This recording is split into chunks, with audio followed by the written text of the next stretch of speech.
welcome back to another episode of the Rinks Great Park Ice podcast. I'm your host and member of the Rinks Great Park Ice marketing team, DJ. Episode 5 is a special one. We have former Anaheim Duck Emerson Etem on the podcast. He is now the part owner, head coach, and GM of the Long Beach Shredders playing out of Lakewood Ice. So we got a chance to sit down with him with his busy schedule and chat about his career a little bit and his transition into the coaching world and what to look forward to with the Long Beach Shredders. But before we head to the interview, we have some housekeeping that we want to take care of. And Adult League, the initial seasons, since starting back up, are just about finished. And registration deadlines are closing in for those leagues. And I got some dates for you. So September 19th, Anaheim Ice registration deadline, and league starts September 27th. Westminster Ice. Leagues have started. We have the Wild West 4x4 League, which is a modified league. So you have playing 4-on-4, similar to inline rules. There's no offsides, no icing. It's 45-minute runtime, and the cost is only $250. So if you want to get a little bit more fast-paced hockey for a cheaper price, head over to Westminster Ice. There's still spots available. We gotta check it out. Lakewood Ice's registration deadline is September 20th, and then league starts September 27th. Great Park Ice registration deadline is September 17th, and the league starts September 19th, so make sure to get your league registered before then. Irvine Inline is underway. Yorba Ice registration deadline is also September 19th, and then the league starts September 29th. Poway Ice registration is done, but the league start this week, if you're watching as this comes out, September 16th. This public skating's back, so make sure to check out our website and find the rink that's closest to you to check out times for public skating. It's still warm out, so it's still good to hit the ice and get some recreational skating in. With some Anaheim Ducks news, I don't know if anyone's made it out to the open practices for the development camp, but on September 25th, Fly Together weekend, part of it will be here. There will be an inter-squad scrimmage, and it's open to the public. Doors open at 9:30. Team practice will be at 10. Inter-squad scrimmage will be at 11, and then there'll be a hot stove after that with GM Bob Murray. On top of that, the team store at Great Park Ice will be 21% off the whole store, including jerseys. And like I said, the event's open to the public. There is a suggestion for a $5 donation to the Anaheim Ducks Foundation, and that'd be much appreciated. They help us out a lot with our programs, from Learn to Play to the Hockey is for Everyone programs. A lot of their help allows us to run those programs and grow the game of hockey in Southern California. So we really appreciate it. Curling Night in America wrapped up a couple weeks ago. The first draw will be playing September 19th on NBC Sports Network, so make sure to check that out. It was a great event. It was a lot of fun. Got nothing but positive reviews from people that were able to attend. With that being said, there is the Olympic trials coming up October 26th to the 31st, and that will be for the mixed doubles. And we'll make sure to have more information about that event as it draws closer, and to make sure to let everyone know who wants to come out and enjoy the sport. And without further ado, let's go talk to Emerson Etem. Hello and welcome back to the podcast. We have a very special guest today. This guest was born in Long Beach, California, played for the Junior Kings, and then transferred over to Shattuck St. Mary to played for the U.S. National Team Development Program, played 3 seasons with the Medicine Hat Tigers in the WHL with 202 games, 252 points. Was a first-round pick, 29th overall, to our very own Anaheim Ducks. Ended up playing 318 total professional games between the NHL and AHL with the Anaheim Ducks, New York Rangers, Vancouver Canucks, and the Arizona Coyotes organization. Played a little bit internationally, and then jumped over to the management and coaching world with the Missoula Junior Bruins, and is now the owner, GM, and head coach of the Long Beach Shredders, playing out of Lakewood Ice, California. Welcome to the podcast, Emerson Etem. Thanks for having me, DJ. So you're back home. What's it like being back home? Oh, it feels great. This is so I'm coaching. Our team is based out of the Rinks Lakewood Ice. I'm sure a lot of SoCal, either players, parents of players throughout youth hockey, are very familiar with Lakewood Ice. It seems to kind of be the rink that's in the middle of everything. And I grew up playing in this rink among Westminster Ice, Toyota Sports Center. When I was playing, it was Health South there. Yeah, kind of within this square 30-40 mile radius is where I grew up playing hockey, and it really hits home. Lacing them up when I was probably 7-8 years old. I actually my first time being on the ice, and after I left roller, I played in-house right here at Lakewood Ice, and just maybe touching on even that aspect a little bit. I played in-house hockey, and I whether you kind of hit the ground running and you're very skilled right off the bat, or kind of like myself, I started out in-house, started from the bottom and really worked hard every day, and it never really mattered to me what level I was playing, whether it was in-house when I first started to the Huntington Beach Sun Devils. There was a club that was my first travel club team with Mike Double B way back. I played at all different levels: double B, B, A, double A, triple A, and no matter what level it was, I just put my head down and grinded. And it's actually the same thing that I'm doing now in management. But I think me being and maybe I'm veering off here just a tad, but I think it's important to just discuss a little bit, me being a coach now, and maybe I heard it as a player growing up at the youth level, heard parents just, veer off totally and not be rational when it comes to, where their son or daughter was at the time. And, all it comes down to is just working hard, pretty much, staying out of the yes, if you will, and just putting your head down. And I was never the top player. I was always, maybe third, fourth as far as overall skill on the team. And, never was the best player in each division I played at on each team I had. Never was the best player, ended up making it, to the highest levels of hockey. And I think if there's parents out there that have children, almost 100% of the time, it seems like that's the case, that it's not, the best player, the top player that when you're 12 or 14 or 16, it's, where you're at when you're 25, 30, and, that's what counts. So anyway, sorry, I veered off there. No worries. That's good. I know from our side with like the hockey development stuff, it's preached a lot, like puck touches. So it's not necessarily like the level that you're playing at, but like the experience of just handling the puck, especially at the younger levels, because no one's getting drafted when they're 10. Sure. So it's just, in-house works, because if you're getting the experience playing, touching the puck and actually getting the reps in, like eventually those build up to when you get to the next level, you're able to compete. And I want to go in just to go back a little bit. So like your family has rowers in it, like elite level rowers, your brother, your mom, your sister rowed. I swam a little bit. How did you go from a family of rowers to getting into hockey? Like, how did you get introduced to the sport? Well, my mom was the first kind of rower of the family, and my dad too. My dad rowed at the Naval Academy, but very nice. My mom had a pedigree of Olympic status, and so she was the first rower in her family, and it didn't kind of progress or go in that direction until kind of after. So my brother played hockey, and I actually got into hockey because of him. He played at the YMCA right off Atherton and Bellflower. They used to have a roller rink right there, and unfortunately, I think now it's a parking lot. But so he started there. That's where I played my roller hockey days. Myself and Matt Nieto started out in that roller rink.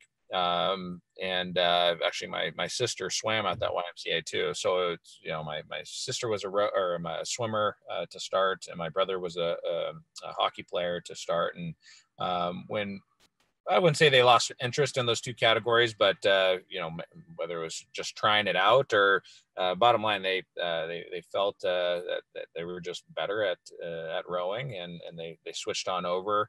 Kind of in the high school, my brother switched over in probably the middle of high school, maybe junior, sophomore, junior year. And then my sister actually ended up switching to rowing in college. She went to Cal Berkeley under a swim scholarship. But everyone knows how competitive Cal Berkeley aquatics are. And I don't know where she made that transition within her freshman year, but she switched over and, earned a full ride after that. So it's pretty interesting how that worked out. That's pretty cool. And that's, impressive to just switch up sports and then still compete at a very high level.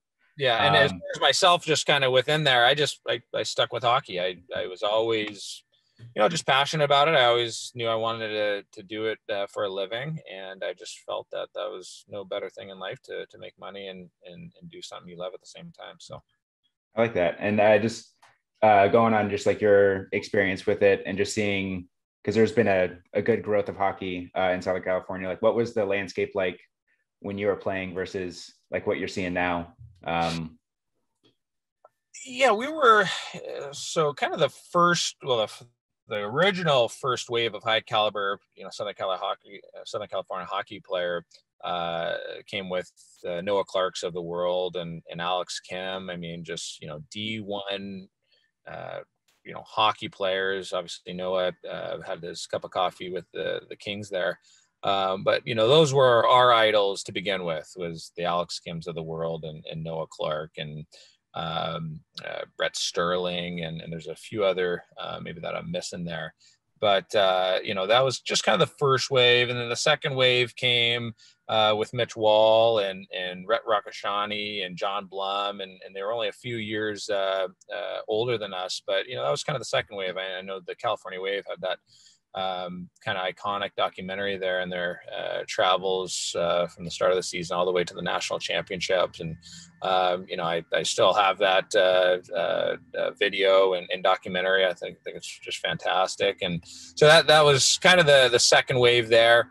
I just even remember Rhett Rakashani coming to one of our LA Hockey Club practices right there at Westminster Ice, and I was just, we were all in awe. I mean, he had the those Denver colors, the crimson kind of pioneer colors for the gloves and everything, and we just thought it was just fantastic.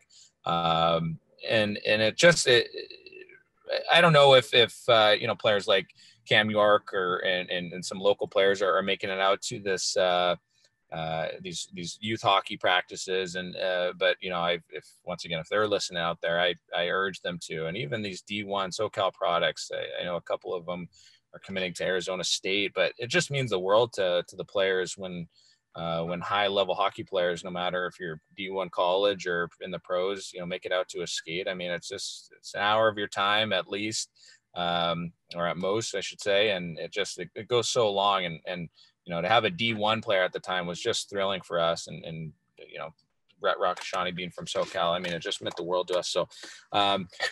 So anyway, I just, if there's one thing that maybe I can touch on as far as coaching, what I'm seeing, and sorry, the third wave was myself, Matt Nieto, Jason Zucker, Bo Bennett, and now you're seeing Cam York and these other SoCal products. But furthermore, what I'm starting to see now, besides the overall success of players, just whether it's D1 players and the plethora that are coming out of Southern California, or even the Cam Yorks of the world, the high first round, draft picks.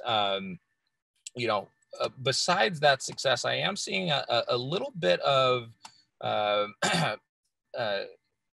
competitiveness within the coaching world, as far as, whether you're a skills coach or you're the coach of a youth travel team, whether it's, mites all the way to midgets, so on and so forth, is just this weird dynamic of, he's on my team, I'm coaching him, we do privates together, and just this energy of I'm working with him, you can't work with him, and so on and so forth. And I just, I can only speak from my experience, and what really helped me was, in one 7-month span, I worked with Sandy Gasso, Turcotte, Larry Barron, Alex Kim. That was all in 7 months, and I've just kind of, now being back, and it's been 15 or so years of just this kind of weird dynamic of coaches not letting more a mentality of I don't know if it's player hoarding. I don't know what the term is, but this weird sense of, I'm working with this player in particular and not allowing that player to get a different perspective. And, I certainly wouldn't have got as far as I did, had I not gotten those, in that case, 4 different perspectives in one season. And that was season after season. And, now it's a different dynamic. Not to say that it's happening everywhere, but I see it quite common in a sense that, one player, and even maybe if it's not the coach's, rule or whatever the case may be, but the player just, okay, I've worked with this coach for 5-6 years, that's all I know, that's all I'm sticking to. And I just really urge either the coaches letting the players get a different perspective on whatever this coach, it's like any marketplace where it's like a Best Buy, you got the Apples of the world, you got the Microsoft, like you don't know until you try it. So whether it's the coaches passing down the players or vice versa, I challenge everyone just to get a different perspective, because really that combination was like a blender of information with me, and all those skill habits that I learned from, Gasso, Turcotte, and, whoever else I named there. It's just, that all helped me, not just, any one coach. So just speaking on all the successes of, the wave of players that continue to, come out of Southern California, I think it can, as maybe even crazy as it seems, I think it could be even better. If we just, I even heard a story the other day of a coach getting mad at a player for wearing another coach's, I don't know, some skills coach, and he brought that, the other coach's jersey when he was practicing. And it was just, why? Like, it's an interesting dynamic. I don't think, that one player is going to, or that one coach is going to, take that player in particular for good. It's a weird, almost self-consciousness that I see from the coaches to the players, and like I said, vice versa. So I hope and I urge, players that want to get to where I've been, where Matt Nieto's been, Jason Zucker, and these guys currently still are having success. If you want to get to the highest levels, you got to get different perspectives. And that's not just, saying I'm the coach or this. No, I think there's a lot of great coaches out there, and I think you're doing yourself a disservice if you're sticking to one coach. Yeah, I'd agree. I mean, I feel like that's just life too, like being well-rounded and, like you're saying, get other perspectives, because I mean, I feel like the coaches you work with, each of them has like their pedigree of being a coach of that caliber, and they're all different and have all had different perspectives while playing. And that can only, add to your bag if you get something that someone else experienced but someone else didn't. I think that's pretty interesting. And yeah, I mean, I started hockey later in my life, so I didn't go through all of that and have to deal with like the coaching and I guess worrying about poaching or whatever. But I just feel like hearing from like in the NHL now, like you have players that have coaches for specific skill sets that they work on, and it's not like if like everyone, like it takes a village where everyone can have a play in someone's success. It's not just someone needs to be the one and only harbor of someone else's success there.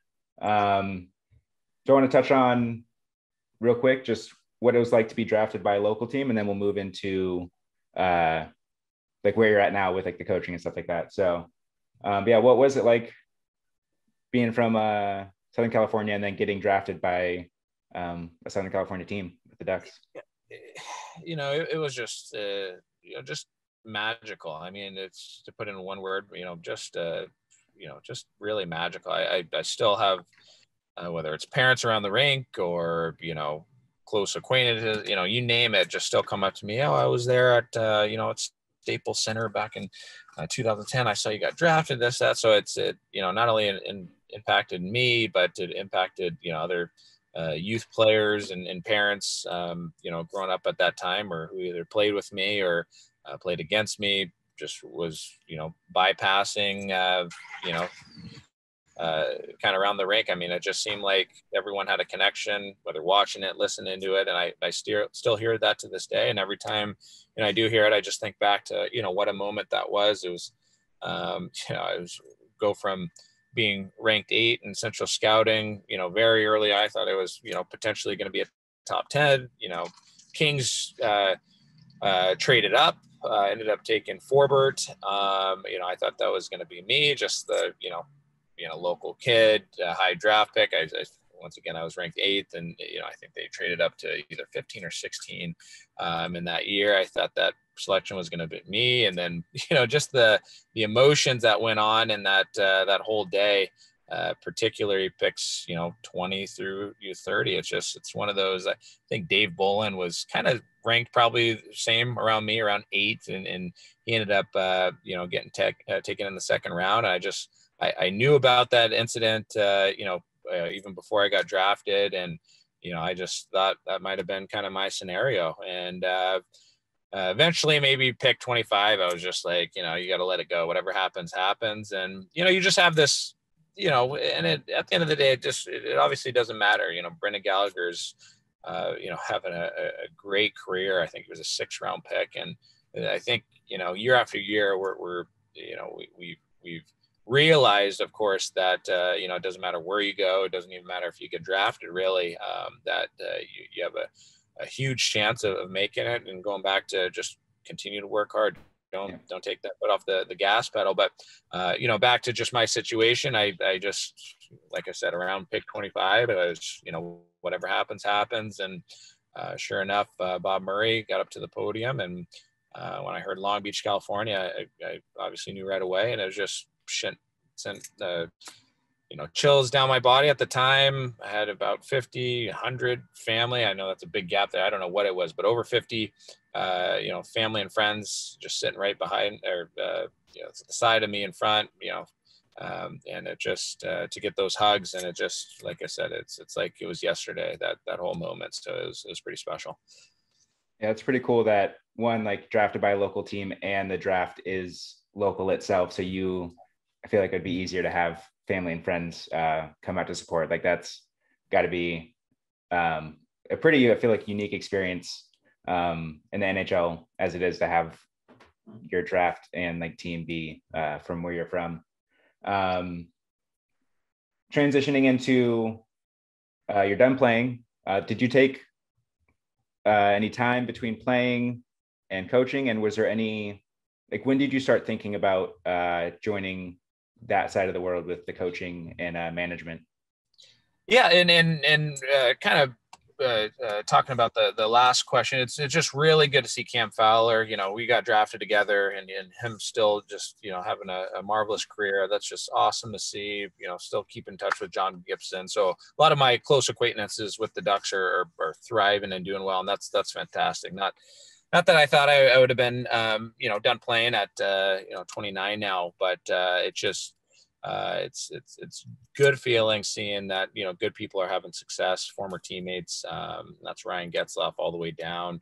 For me in my career, and I'm veering off track here a little bit, but, people still come up to me and say, oh, that goal in Winnipeg was fantastic. And although I didn't have, 1,000 games played, there were some bright spots in my short time. And, I'm very thankful for them. And, now to answer your question, just veering into coaching. I didn't think I was going to get into coaching after. I did, as I was kind of making an adjustment from just career changes, life changes in general. I went up to Medicine Hat. Me and my family were getting our permanent residency at the time. We were thinking about spending the rest of our lives in Canada at the time. Both my son and my daughter were born in Medicine Hat, and in Canada. And we just said, well, let's make it a family thing. And so we were on track to do that. We probably had half the days required to get our citizenship. And I put my hat in for a job in Missoula, among other. I just sent my resume to a couple different coaching job opportunities, and Missoula, I told myself that, I'd take the first one that came, whether it's assistant coach, head coach. So Missoula came, and, back to the US it was. And, it was a little bittersweet. Like I said, we put in a lot of time and effort into getting that permanent residency status. But like I said, it was going to be the first thing. And kind of within the permanent residency and all that medicine hat stuff, I was working at the Willie Desjardins Academy, the Southeast Alberta Hockey Academy there, which is really thriving well. It's run well, good people. So I was working there, I was gaining experience, and so I just had to take the first thing that came. And I was veering into the art world a little bit. I've always been an artist myself, and I was kind of going into that kind of spectrum, that realm, but at the same time, you got a family to feed. You got you got to juggle what's best for not only myself but my family. And not only did I love coaching, and I never thought I would enjoyed it as much as I did. My time at the Southeast Alberta Hockey Academy, and then furthermore, just the business opportunity, the connections that I year in and year out built up all these years. I was able to kind of fall back on those, and not everyone has those opportunities. And I had to really think about what was best for just my future, and seeing a player, no matter what the caliber, high end, low end, go start working with them from point A, and where they go after. I mean, that's just it's a better feeling than anything I can remember as a player, which was a huge boost in my just thinking and overall thoughts of becoming a coach and wanting to be a successful coach and manager. That's awesome. And I would say, like, I started to help, like, things slowed down, and we still were running clinics over the summer while things were slowed down, but we were low staffed. And I have like the first level of coaching, so I go out there and coach and help out. And it was a similar thing where it's like, I didn't think I would like it, but being out there with the kids and seeing like progression, or being able to help them out and just pass on like little things. If you see with the younger ones, like they're holding the stick wrong, or like their shooting is just a little bit off with like their hand placement. It's like, oh, you do this. And then they like the switch, flicks on, like, oh, okay, I get it. So I could definitely agree that there's like something there with being able to help the younger generation and help them keep that flame going for playing. So how did, going with opportunity and saying, like, not everyone's afforded opportunities. Where did the Long Beach Shredders come into play as far as opportunity? Like, is it preparation meets opportunity where it came about? Were you seeking it?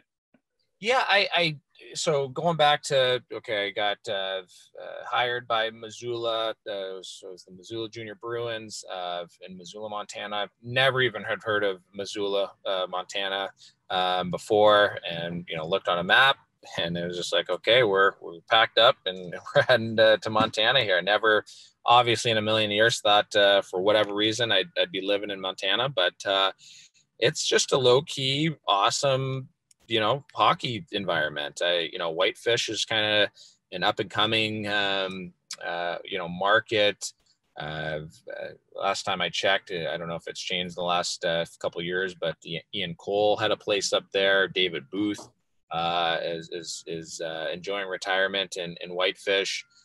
Wade Klippenstein, Murray Craven, obviously a Tiger great and a longtime NHLer, runs camps there. And it's kind of got this own cult of high-end, hockey people that and they're really making waves, and they're doing good things over there. So just to touch back on I got hired by the Missoula Junior Bruins, and I was gonna honestly spend however many years in Missoula in order to move on up. I I took a 19 and I think 27 team the year prior, and even though we played almost every game on the road due to the pandemic, we were the only team to do it in our division. We went 21 and 17, and I was just, really continuing to build that program up. It got sold to Rapid City. Unfortunately, it wasn't a move that myself and my family were willing to make. But through this whole process of so it's tier 3 pay to play. Anyone listening out there, you got your USHL, which is tier 1. You got your NCDC, NHL. That's considered tier 2, and then the pay to play model. So it was one time the Western States, the NA3HL, which is the USA Hockey Governing League, which Missoula Junior Bruins were in last season.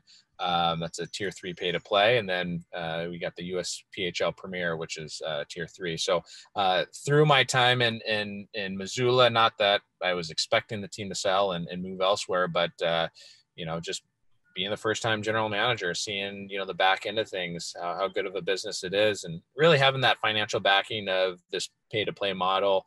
You cover your big expenses, travel, equipment, and it was really an eye opener just from a money perspective and a financial business, model. I was just like, this is a sustainable, long lasting, model. And there's always going to be, players, 16-year-olds needing that pathway to college.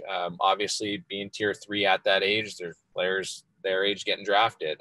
So a little bit lower on the trajectory as far as where they're at. And that's another thing that's rewarding for me. It's really getting players at a later age that, one coach or a plethora of coaches just, maybe missed out on a couple skill habits or a couple, thinking areas of the game that they just need help with. And for them to, kind of it be an eye opener at that age and finally understand some parts of the game that, for years and years they just didn't discover or weren't taught. I mean, I think even for me, it's that much more rewarding. And so yeah, I just, that team sold. Missoula Junior Bruins went to Rapid City, and I wasn't going to keep moving on east. I just felt that, why not start a team, back home. A lot of connections,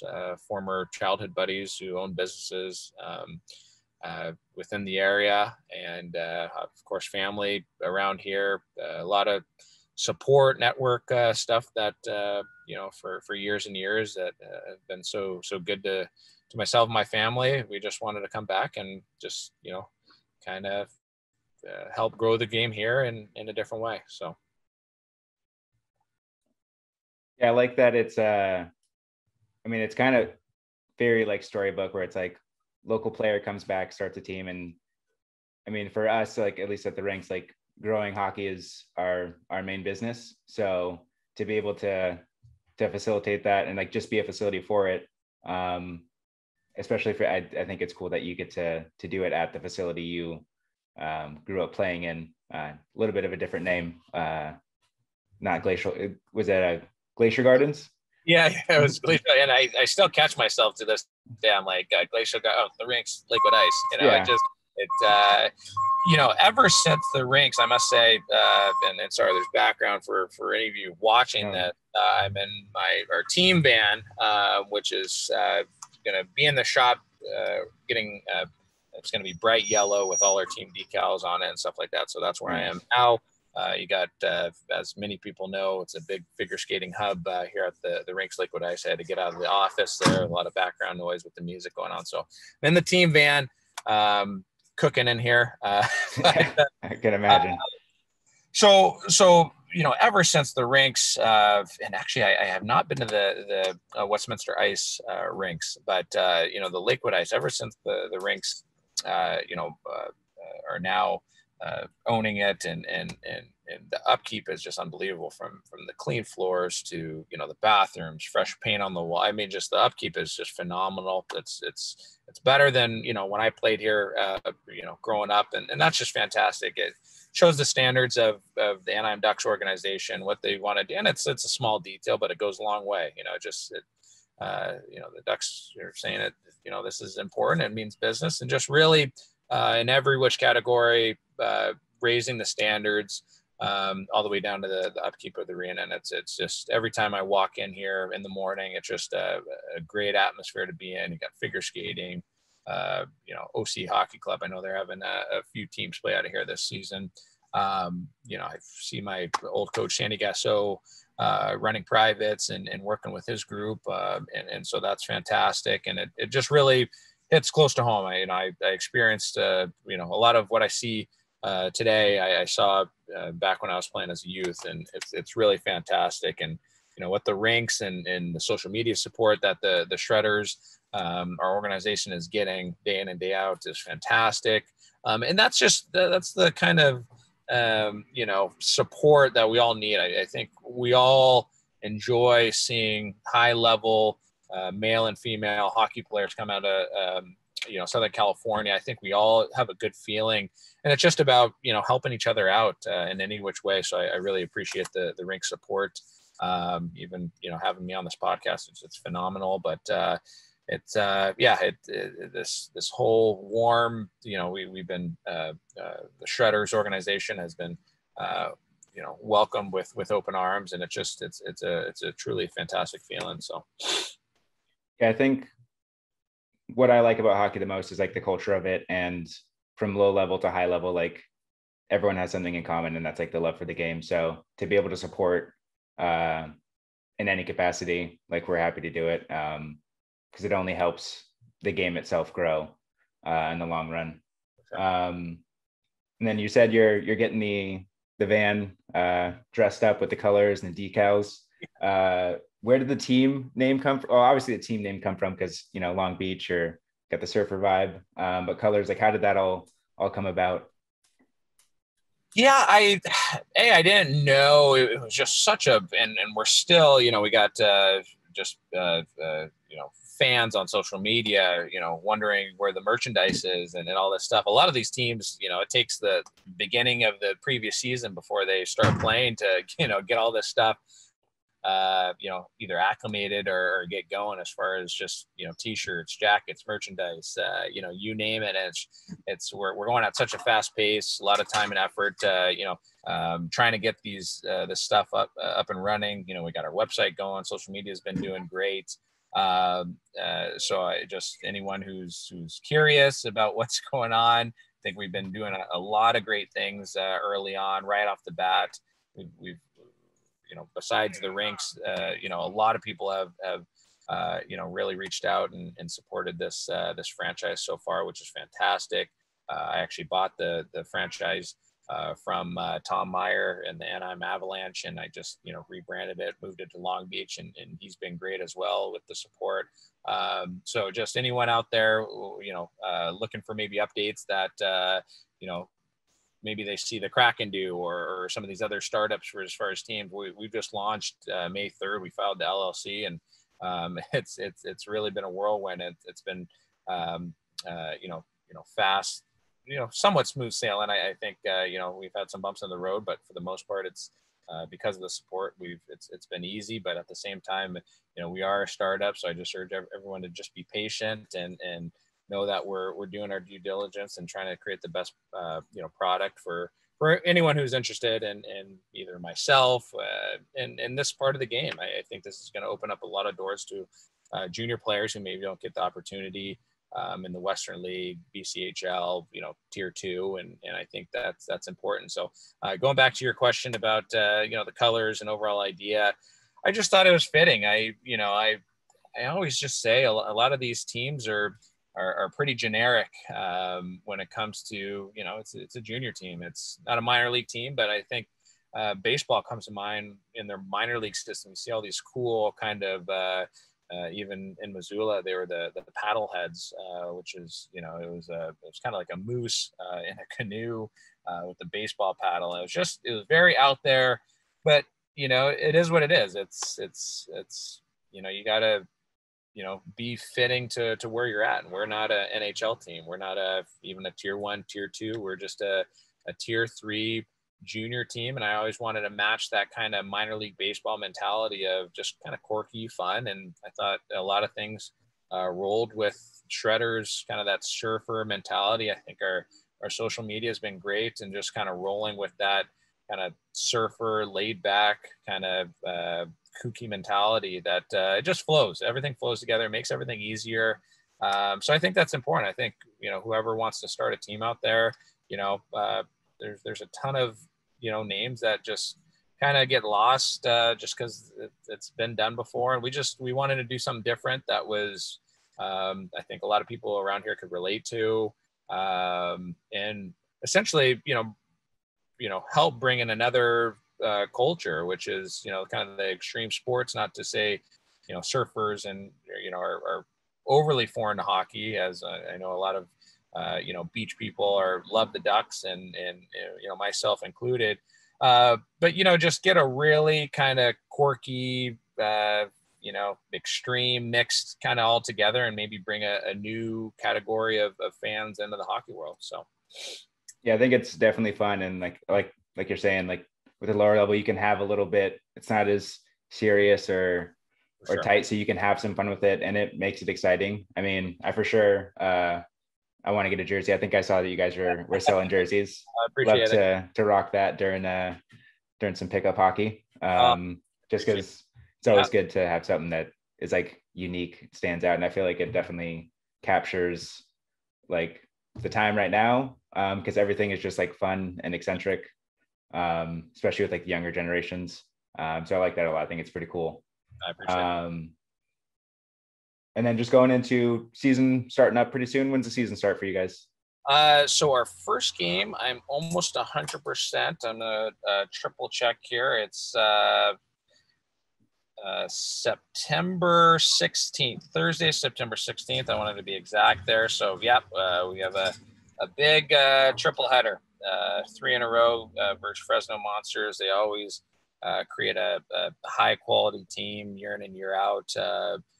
I think they had a great boost being in the NHLer at one point, and just kind of took that momentum and have had a great organization. They do a lot of really good things well, from their website, social media, all the way to the product that they put on the ice. I mean, it's always a competitive team. So right off the bat, I don't know if the league wanted to test us, but we're certainly getting a test that first weekend, which it's going to be pretty exciting. So September 16th, Thursday. So we have Thursday college night. We have Fridays are going to be country night here at home, and then we're going to have a 908 family night. 908 is a local magazine here and around Long Beach, 908 area code. That is one of our sponsors. So kind of a good mix of everything. I know. Colleges, young, student bodies. We have Cal State Long Beach right down the street. We have Long Beach City College. I know a lot of people from Dominguez Hills are in this area. And it's one more kind of thing that gives them to do, creates a special event for us. I always was very, fascinated with how the San Diego Gulls, just did their whole promotion. It reminded me of the old Long Beach Ice Dog days when they had the plastic dog bone filled with beer. I mean, it was just people went to the Ice Dog games for that kind of stuff. I think it was a 50-person PCP pipe hot tub right outside for the first 50 fans at those games at one point. And those little things are what people want. You go to a Ducks game, you go to a Kings game, and you're getting that on ice quality product. Of course, the energy, the atmosphere. It's an NHL game, and at this level, minor league sports, junior sports, as everyone knows, it's not just about the hockey. It's really about creating a spectacle out of it, and that's really our main goal.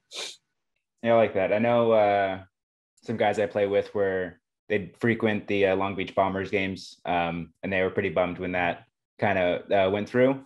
So they'll definitely be stoked to have some games to go to. I'll for sure try and probably have some team outings with my team to come watch some games and enjoy the festivities. Awesome. Yeah, so first game September 16th. You guys are playing at Lakewood Ice. Yep. Yeah, I'll make sure to link social media, website, everything in our description, help you guys out. And then when we share this, promote this episode, I'll make sure to tag you guys. I enjoy seeing doing the social media myself. Like, you guys are doing a good job. I like the voices for sure, distinct, and like the vibe. So I appreciate it. I like it.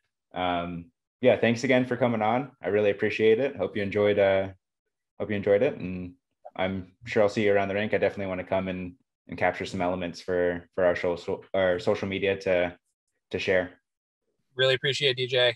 Thanks for having me. If you ever need a guest on air, I'm obviously, always more than happy to come on and support the Rinks as the Rinks does our Shredders franchise, and I really look forward to this relationship to continue to grow, and there's so many opportunities that are going to come about, and I just look forward to every one of them. So thank you.